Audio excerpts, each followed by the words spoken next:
Hello. So we are really excited to share the story of Stogo, and we really genuinely appreciate the opportunity to do so.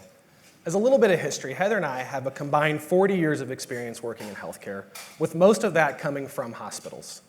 Every day, hospitals have multiple staffing huddles, constantly planning for that next shift just to make sure they've got their patients covered. From our experience, we can tell you, these are usually not a lot of fun. There are call-ins, there are census spikes in the emergency room, and all of a sudden you find yourself without enough staff to cover the patients you already have within the four walls of your hospital. When this happens, nursing leaders start dialing for staff. They're texting, group messaging, doing anything they can to beg, borrow, and steal to get that next shift covered.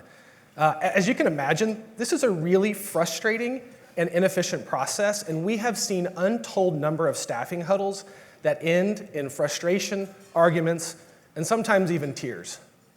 Watching our friends go through this every day was what really inspired Heather and I to say, there's just gotta be a better way to do this. So in 2017, we went to Starbucks, we grabbed some strong coffee, and we started brainstorming ways that we thought we could come along the side of the hospitals and support them in trying to break this trend of the way they are currently trying to fill open shifts.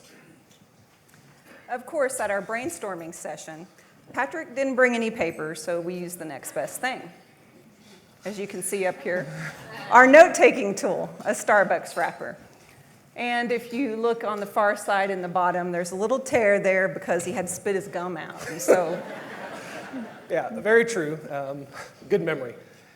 You know, we sat down and we realized that if this was going to work, we had to rely on our experience, and we knew that they had a couple things that was going to make it successful. One of those things you can see in the top right corner there, the word is simple. We knew that with everything that healthcare leaders were going through on any given day, that the product had to be simple. Also, I'm not sure if you remember in 2017, but everybody was trying to Uberify everything. And so we sat down and we thought, well, what does the Uber of nursing look like? But before we went down that path, we realized something, and our theory became a little different than that. And what our theory became was this. First, you had to know that every single hospital has capacity within their own current staff. They just didn't have a way to tap in and use it. Plus, we knew that we had to stop the calling and the texting and the group messaging, because not only does it not work, it's incredibly dissatisfying for staff, even though most hospitals to this day still use that process to fill their open shifts. as most of you have heard, or many of you personally experienced, hospitals had to rely on external staffing agencies to fill open shifts. Now, when you bring in external staff, that costs more than your internal staff. As well as they're coming from another city oftentimes. They don't know the culture of the city, they don't know the culture of the hospital.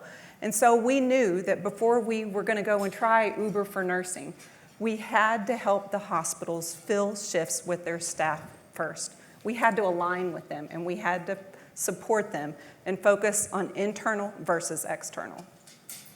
Yeah, anytime Heather and I are designing something or working on problem solving, we have a philosophy that we try to live by, and it's this.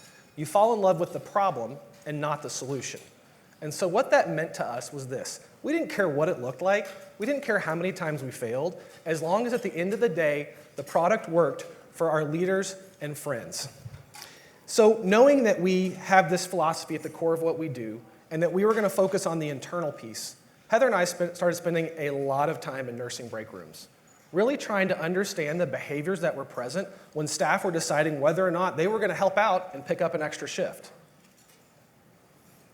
I'll never forget the first time that we took our first developer to a nursing break room. I don't know how many of y'all have been in a nursing break room, but it's chaotic. His eyes were just big as saucers. You know, they're trying to eat, and they're answering their phone, and they're answering questions, and they just never get to disconnect. And we knew that whatever product or device that we brought to them as a solution, it could not add to the noise. And that we had to put the control of accepting an open shift in their hands. And so I want to share with you some examples of our prototypes. So we started with a very low resolution prototype, really cheap too. When you are an entrepreneur, you do not want to spend a lot of money redoing applications, because I guarantee that first quote that you get, it's going to be an underestimated quote on what it's going to cost. So the paper literally is what we gave the nurses, and they interacted with it, and then we moved over in different iterations to the final product on the far right. That is the product that went live on the App Store in the fall of 2018, about a year and a half after we started and set out to solve this problem. I want to share that throughout this whole process, we used our backgrounds in Lean and Six Sigma and human-centered design to remove steps out of the process and remove complexity. We're happy to say that a nurse can go onto the app, and from that screen right there, in 3 taps, they can accept a shift. And I, as a leader or a manager, I can post a shift to all eligible resources in under 5 seconds. Well, to the most important part, did it work? Well, we are happy to share that since 2018, we have filled over 200,000 shifts with our program, covering more than 2 million hours of nursing care. A pretty cool part about that is 1.2 million of those came right here at hospitals in San Antonio, Texas. And I will tell you, this is all with staff from their own staff's hospital, right? Its own hospital staff. So it's all internal. It's their own staff picking up their own shifts to help them out. But even though we have this great technology and we have some really good results, hospitals still struggle with open shift management, especially during COVID. But with any struggle, you know that's going to force innovation and that's going to force change.